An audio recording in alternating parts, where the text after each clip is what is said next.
Madamiin duute jedhee akkamitti madamiin nyaata hojjedhu siin jetti biddeen hojjedhu siin jetti naan jechaa jirtan. Viidiyoon kale qofaa dhaqa fuudhee ta'uun ol dhiifama. Viidiyoon kaleessa hojjedhee irratti obboloota koo'e komentii jalatti jechuudha akkuma argaa jirtanii komentii isaanii akkuma argaa jirtan jechuudha. Ijoollee baay'eetu na gaafate jechuudha. Galatoomaa warra na gaafatanis rakkoo hin qabu. Garuu viidiyoo kiyya irratti hojjedheetiin ture. Viidiyoo duraa tokko irratti hojjedhee ture. Viidiyoo waa'ee madaamii kootii wal qabatee yeroo duraa san baay'ee ijoolleen gaafii na gaafata waan ta'eef gaafii sirriitan viidiyoo baay'ee hojjedhee galakkisee jira jechuudha. Yaa viidiyoo soo keessan jala darbuu danda'a hin laalle ta'uu danda'a rakkoo hin qabu. Ammas isinittan hima. Akkasuma immoo ijoolleen deebistaniif illee hin jirtanii galatoomaa isiniin jedha.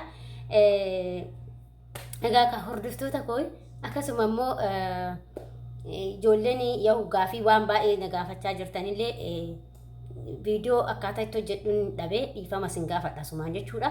Egaa ka hordoftoota koo nagaa isinirraa farnee nageenyi waaqayyoo isin haa baay'atu. Akkam jirtu nagaa keessanii ani nagaa kootii galata waaqayyoo hordoftoota koo hundumti keessanuu bakka jirtanitti waaqayyo isin hojii haa ta'u isin jecha. Egaa warroonni chaanaala kiyyaaf immoo haarawaa taata sabskiraayib gochuudhaan maamila keenya ta'a. Warra ta'aa jirtan immoo galatoomaa ulfaadha isin jira. Egaa ka ijoollee akka jirru laala dhugaa waaqayyoo akka jirru mee laala. Zayitiin zayitiin gurraachachi nu fixe. Gubee jechuudha. Mee namni akka kiyyaa zayitii kan xabbasaa ooltanii kana dhugaa ijoollee viidiyoo waraabuu malee hedduu dadhabaa oola jechuudha. Guyyaa tokko garuu keessaa baana. Galata waaqayyoo immoo haa ta'uti yeroo hojjedhu kana immoo niitiin koo waan hundumaa hin hojjetti dhugaa dubbachuuf maaliif yoo isin jedhu isinitti hima jechuudha. Hanga dhumaatti na waliin ta'a. Warroonni chaanala kiyyaaf taata immoo sabskiraayib gochuun akkuma isin jedhee maamila keenya ta'anitti dabalama. Warri itti dabalamaa artan galatoo ulfaadha. Egaa ka obboloota koo warri gaafii na gaafattanii gaafii keessaniif isin deebii keessanii dhufe jechuudha. Warri isiniif hin galle ani eeyyee madaamiin koo duutee jirti. Haati ijoollee shani haadha ijoollee shaniiti meetiin jira. Haadha daa'imaan guddisaa jiru saniiti jechuudha. Madaamiin koo duutee jirti. Kan ergasii immoo waggaa fi erga ishiin duutee waggaa fi ji'a jaatti fuudhee jira isiniin jedheetiin jira. Ijoolleen dhageessanii warri dhageenyis immoo amma dhaga'uu dandeessanii warri ijoolleen hordoftoonni koo waggaa fi ji'a ja'a kanatti immoo anatu kophaa kiyya ijoollee shananii fi namticha wajjin kilaasii tokko keessa mana tokko keessa jiraachaa turre jechuudha. Innaa kanaaf amma immoo fuudhee jira qaata fuudhee jira erga ishiin boqottee turteetti amma fuudhee jira. Abdii sanillee immoo mucaan guddatee jira. Galata waaqayyoo mucaallee adaraa waan ta'eef adaraan ishee sunillee guddatee jira. Jechuun madaamiin tan duraa duudhan immoo lammataa sadaffaa fuudhe namtichi kun sadaffaa amma carraa takka bichaa qaba jechuudha. Akka seera musliimaa keessatti afurii miti kan shariyaan iyyuu amma immoo carraa takka bichaa qaba jechuudha namtichi kun carraa takkaan ala immoo hin qabu jechuudha. Kanaaf sadi fuudhee jira jechuudha namtichi garuu kan duraa bira hin teenyaani kan duraa bira hin teenye jechuudha. Hatti kan duraa bira hin teenye jechuudha. Inna ani kanan taa'e kan dura tokkoffaa fuudhe san bira hin teenye kan lammaffaa ani boqotte tanaa fi kan amma fuudhe tana bira jechuudha. Dhiifama isiniin jechuun barbaada abdiisatu na rabbashe jechuudha. Akkuma argaa jirtan kana mucaanii xibeddaanii kana urgeeffata fuudhee xibeddaanii gara dillaacha keessaa urgeeffata jechuudha. Itti urgaadhatti fakkaate siin jira. Yeroo baay'ee akkasuma godha jechuudha. Inni amma fidee yoo asii na bira godhee siin jira. Innaa kanaafi amma inni fuudhee jira.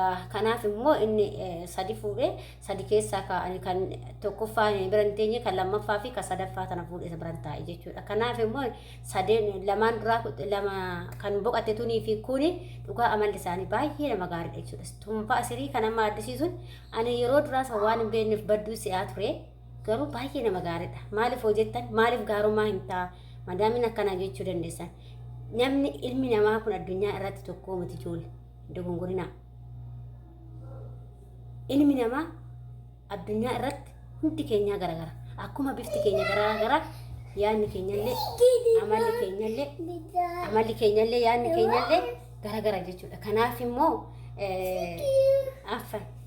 kanaaf jennaan nama tokkoon badaa jechuu hin dandeenyu jechuudha. Maaliif Madamiin takka baddeef immoo takkaan badduu jechuu hin dandeenyu. Maaliif kan gaarii waaqayyo eebbisee jiraachuu dandeessi, gaariin jiraachuu dandeessi jechuudha. Garuu anaga amma hanga waggaa amma lama fixuu geesse hanga kana homaa hin agarre jechuudha. Homaa takka waan badaa seerratti hin agarre jechuudha. Dhugaa hin dandeessiyyuu.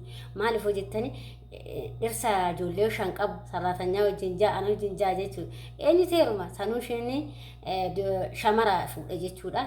Ajabduu taatu malee shamara garuu eenyutu danda'a. Rabbi jechuun bakka shinfataa jechuu barbaada jechuudha kaasila. Osoo ana ta'eyyuu hin heerumu jechuudha. Anuma taa'ee ta'e essa daa'ima shan qabu hin heerumu jechuudha. Arri manaa ta'e garuu isheen akkasitti heerumtee ijoollee isaa dandeessee waa hunda dandeessee bakka waa hundumaa hin dandeessee jechuudha. Innaa akkuma isaanii saraatanyaa kun waa danda'u kana dandeessee jechuudha. Kanaaf baay'ee nama gaariidha isin jechuu barbaade ijoollee biratti illee dhugaa gamma wanti takkan agarre jechuudha. Baay'ee nama gaariidha. Waaqayyo ishee eebbisu maaliif sa'aatiin kun sa'aatii hundumti keenya sooma jechuudha. Kiristaanas ta'ee musliimas ta'ee sa'aatiin kun immoo sooma jechuudha.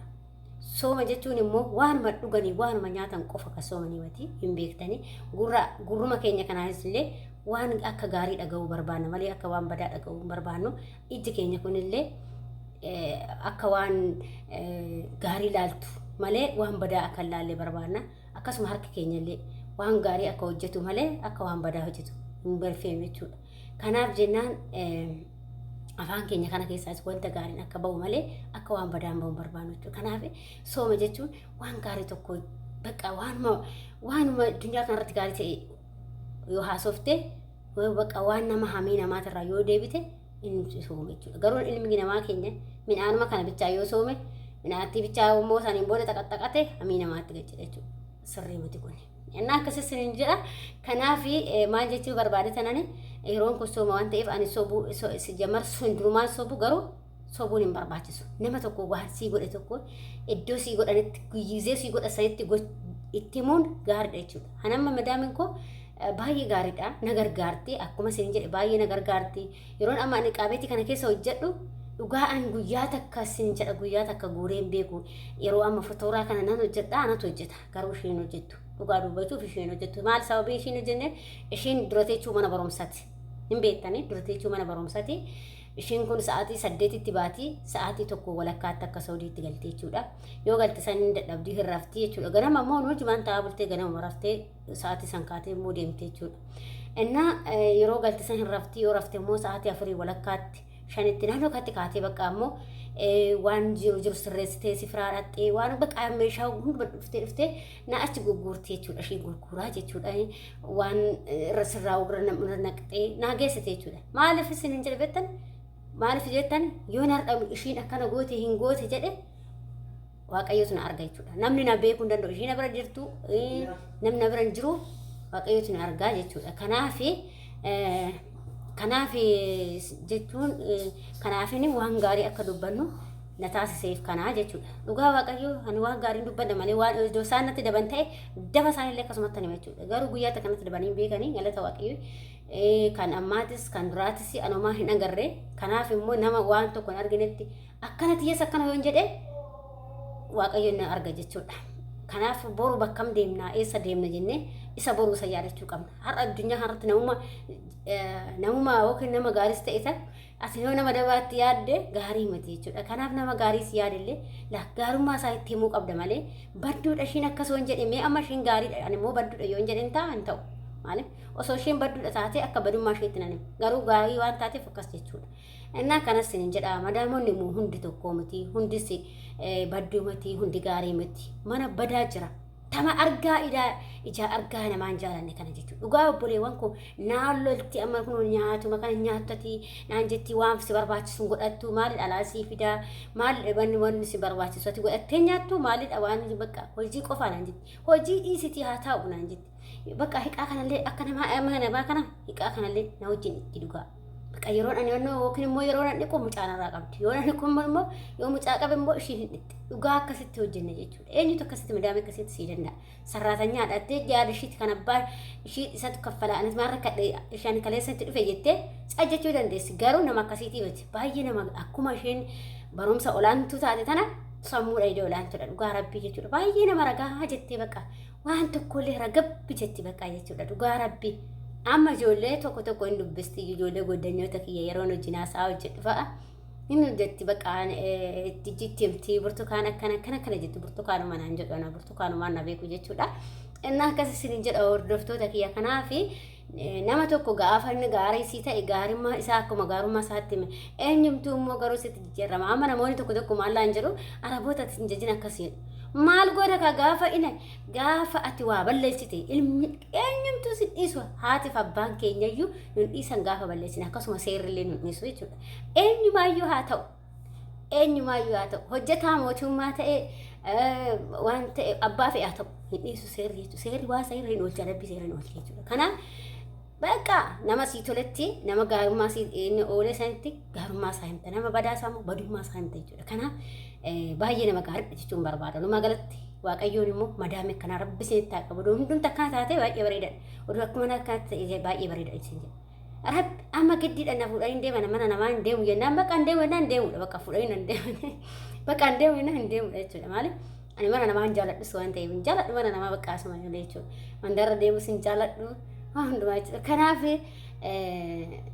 madaamiti addisiidha tuni addisiin tuni takka buna akaayina jedhu bakka hin jaallatti waan Itoophiyaa kana godhi naan jedhu godhadhu naan jedhu waan si barbaachisii fidaa godhi yaa jetti isheen dhugaa rabbi nama nyaata billee si jibbisuma nama akkas godhisuma nama si faana hojjetti si faana hojjetti dhugaa waaqayyo jechuudha. Si gargaarti bakka baay'ee si gargaarti rabbi siifillee hin yaaddi baay'ee si yaaddi jechuudha. Dhugaa rabbi ani bakka maal akkan jedhee himuun beeku waaqayyo umrii isaanii haa dheeressu kan duutas jannataan ishee haa qananiisu kan jirtu sanallee waaqayyo umrii ishee haa dheeressu. Dhugaa waaqayyo rabbi bakka anamtichi illee ijoolleen illee bakka ani ijoollee si magartan namni ijoollee viidiyoo kee keessattuu nagartan jechuudha. Yeroo baay'ee ani viidiyoo yeroo hojjedhu ijoolleen dhuftee laayivii fa'aa jechuudha. Namicha faanaan jedhu ijoollee dhagunneen jechuudha. Baay'ee ijoolleen seenya ijoollee nama gaariidha jechuudha. Sadi dargaggeechi sadeen bakka akkuma obboleewwaniitti waliin jiraanna malee akka sarraatan nyaatti hin jiraannu jechuudha. Kana namni gaariin isin jira isin jechuu barbaade taasuma walumaa galatti nama gaariin isin jira badaan isin jira. Kanaaf haraboota hundaan gaariin jennu haraboota hundaan badaan jennu akkuma nama keenya jechuudha.